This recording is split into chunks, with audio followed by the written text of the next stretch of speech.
Henry Cavill's version of Geralt of Rivia in Netflix's The Witcher didn't get the closure he deserved, but the TV show he was a part of before The Witcher gave him a proper ending. Henry Cavill is now one of the most popular action stars in film, mostly in the superhero genre. Cavill rose to fame when he was cast as Clark Kent as Superman in Zack Snyder's Man of Steel in 2013, a role he went on to reprise in Batman v Superman, Dawn of Justice, both versions of Justice League, and in cameo appearances in Black Adam and The Flash. On TV, Cavill has also become quite popular, especially after his performance as Geralt in The Witcher. Cavill's Geralt has been praised by critics, general audiences, and fans of the books and video games, and was the most consistent part of the show. However, Cavill left The Witcher after Season 3, with Liam Hemsworth cast as Geralt in Seasons 4 and 5, but the show left Cavill's version incomplete. Luckily, the show he starred in before The Witcher, The Tudors, gave him a proper ending.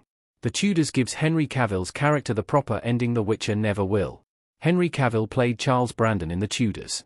The Tudors Henry Cavill as Charles Brandon. Henry Cavill's career on TV began in 2002 in one episode of the British crime drama The Inspector Linlay Mysteries, but he became widely known when he was cast in the 2007 historical fiction drama The Tudors.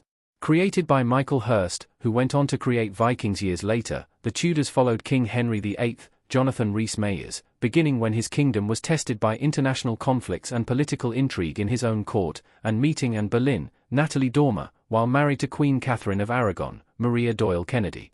Henry Cavill played Charles Brandon, the first Duke of Suffolk, who was also Henry VIII's best friend. Brandon married Henry's widowed sister, Princess Margaret, after which there was briefly tension between them, but Brandon's constant infidelity made it an unhappy marriage. Brandon was initially portrayed as a playboy, but he matured as the show evolved and even more after marrying Catherine Willoughby. However, in Season 4, he fell in love with a young French woman named Brigitte Rouslot, who was captured during a siege. The Tudors' final episode saw Henry becoming increasingly frail due to illness, and, at the same time, Brandon was also dealing with an undisclosed illness. Henry and Brandon had a final meeting, where they reminisced about the golden days of their youth. Charles Brandon died in the Tudors series finale, as did King Henry VIII. Viewers wanting more of Henry Cavill should give The Tudors a watch. The Tudors ran for 4 seasons. The Tudors posing for a photograph.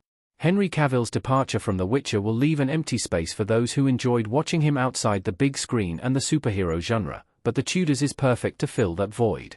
The Tudors was all about drama, but it was very well written, with twists and turns here and there and endless conflicts involving Henry VIII and those closest to him, and always building up tension between them. Although the main focus was Henry's reign and personal life, the Tudors shared the spotlight with other characters like Charles Brandon. As mentioned above, Charles Brandon appeared in all episodes of The Tudors, along with his best friend Henry VIII, which allowed the show to properly develop his character and story. The Tudors will give a good dose of Henry Cavill for those wanting more after his time in The Witcher, and despite the differences between these shows and characters, it will appeal to fans of Geralt of Rivia. Why The Tudors will appeal to The Witcher fans, despite their differences. It's a Henry Cavill double feature. The Tudors and The Witcher are 2 completely different worlds. While The Tudors is based on historical figures and events, though with a lot of fictionalized elements, The Witcher is 100% fantasy, with elements like magic, different monsters, and more. Still, The Tudors is a show that will appeal to fans of The Witcher. Visually, they are similar, with The Witcher having a medieval style and The Tudors being set after the medieval period, yet keeping a lot of that aesthetic. Narratively, The Witcher is a lot more action-driven than The Tudors, though the latter isn't short on battles and deaths, and both have their dose of tragic moments. What would surely be more appealing, however, is watching Henry Cavill in 2 very different roles, showing his acting range, as he can perfectly portray one of Henry VIII's most loyal people and also a monster-slaying character who, like Charles Brandon, is very loyal to his loved ones.